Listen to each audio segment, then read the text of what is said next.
Bonjour à toutes et bonjour à tous, Bourgetins et Bourgetines. Eh bien, ravi de vous retrouver pour cette 6e semaine d'échange avec Gérald. La semaine dernière, nous avons pu aborder un sujet vraiment essentiel, c'était la sécurité et la tranquillité publique. Eh bien, aujourd'hui, la thématique est tout aussi cruciale pour notre quotidien, c'est les transports et la mobilité. Alors, comment améliorer la fluidité des déplacements? Quelles solutions pour le stationnement? Comment encourager les mobilités douces? Autant de questions qui concernent chacun d'entre nous et auxquelles Gérald va nous répondre. Bien évidemment, aujourd'hui, commençons par un enjeu central au Bourget, Gérald. La circulation et l'impact de la nationale, la venue de la division Leclerc. Gérald, comment améliorer la fluidité des déplacements au Bourget tout en tenant compte de l'impact de la nationale sur la circulation? Bonjour à tous, bonjour à toutes, bonjour Philippe. Oui, c'est un sujet crucial. Au Bourget, ça fait des années et des années que les différents maires et les différentes équipes ont ce problème et essayent par tous les moyens de les résoudre. Ils ne peuvent, d'ailleurs, on ne peut le résoudre seul. C'est un niveau départemental, régional, voire national. Effectivement, nous sommes traversés par une route, la division Leclerc. 1 kilomètre de la ville fait 1 kilomètre de longueur et tout est concentré sur cette voie. Donc, il faut continuer à se battre face aux institutions pour qu'ils prennent en considération le problème des transports et de la traversée par les poids lourds, la pollution et le bruit que ça entraîne pour la qualité de vie des Bourgetins. La circulation est donc une chose, mais encore faut-il pouvoir se garer. Le stationnement est vraiment un vrai défi au Bourget. Et nous allons voir quelles pistes peuvent être envisagées pour l'améliorer. Le stationnement est donc un enjeu majeur au Bourget. Comment améliorer la situation tout en préservant le cadre de vie des habitants?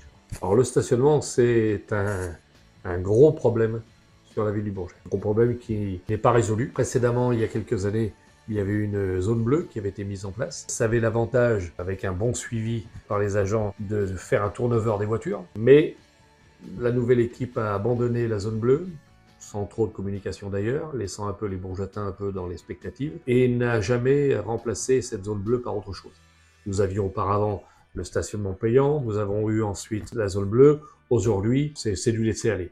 Et d'autant plus qu'il faut s'en préoccuper, parce que ça a un impact sur la vie des commerçants, ça a un impact sur le marché, ça a un impact sur les déplacements des personnes. Tout le monde ne prend pas le bus, tout le monde ne prend pas sa trottinette ou son vélo. Je pense à mon père qui a 89 ans, il conduit encore, tant mieux, mais il habite dans le quartier de la Bienvenue et son médecin, par exemple, est dans le quartier de la Gare. Il n'a jamais pris de transport en commun, il se déplace en voiture, il se gare à Drancy, après le pont de Drancy, parce que sur Bourget, il n'y a pas. Donc c'est un problème assez important. Et je dirais qu'en plus, c'est là où je pense qu'il va falloir à un moment donné se poser et réfléchir, parce qu'il y a une recrudescence d'habitations qui sortent de terre, je dirais une centaine sur la rue Francis de Pressensé, la rue de la Gare, rue de la République, face à la Poste.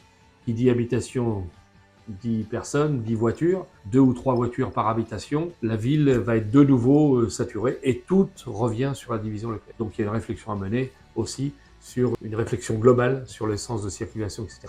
Je prends comme exemple le parking qui a été créé à côté du Mille Club, qui est laissé à tout vent. Il n'y a pas de portique, on n'a pas réfléchi au sens de circulation dans ce quartier, et c'est un parking qui est quasiment toujours plein. À se demander plein par quel véhicule. D'autant plus qu'il y a une école pas loin, on a changé le conservatoire, on a changé les ouvertures de l'école, donc il y a une concentration à ces endroits-là, et ce n'est pas fini, quoi. C'est pas, donc il est laissé, on ne sait pas, il n'est pas payant, il n'est pas en zone bleue, il est libre. Tout ça n'est pas très bien prévu pour le stationnement. Donc Gérald, se déplacer, ce n'est pas seulement en voiture, tu viens de le préciser, mais les mobilités douces prennent de plus en plus d'importance. Et nous allons voir comment elles pourraient être mieux intégrées dans notre vie. Donc Gérald, comment encourager l'usage des mobilités douces au Bourget et adapter les infrastructures pour les piétons et les cyclistes? Alors déjà effectivement, c'est un sujet important. Et je voudrais dire qu'il y a quelques années, on parlait beaucoup du piéton. Et maintenant, le piéton, il essaye de se faire une place sur les trottoirs. Puisque le trottoir, même si on élargit les trottoirs, maintenant il y a le trottoir, il y a la piste cyclable. La place du piéton en ville, et surtout au Bourget, parce qu'on parle du Bourget, elle est à réfléchir, parce que je ne vois pas pourquoi les vélos et trottinettes prendraient plus de place que ça. Il en faut, c'est la modernité, il faut s'ouvrir sur demain, pas de problème. Mais il faut penser aux piétons. Ouais, il faut que tout ça s'harmonise, les voitures, le piéton, le cycliste, la trottinette, puisque c'est l'outil de déplacement d'aujourd'hui. Je vois aussi que dans certaines établissements de public territorial, EPT, donc nous c'est aussi partie de l'EPT, mais ils mettent en place, voilà, ils envisagent de mettre en place pour aux alentours de 2030 un plan, ce qu'ils appellent le PLM, le plan local de mobilité.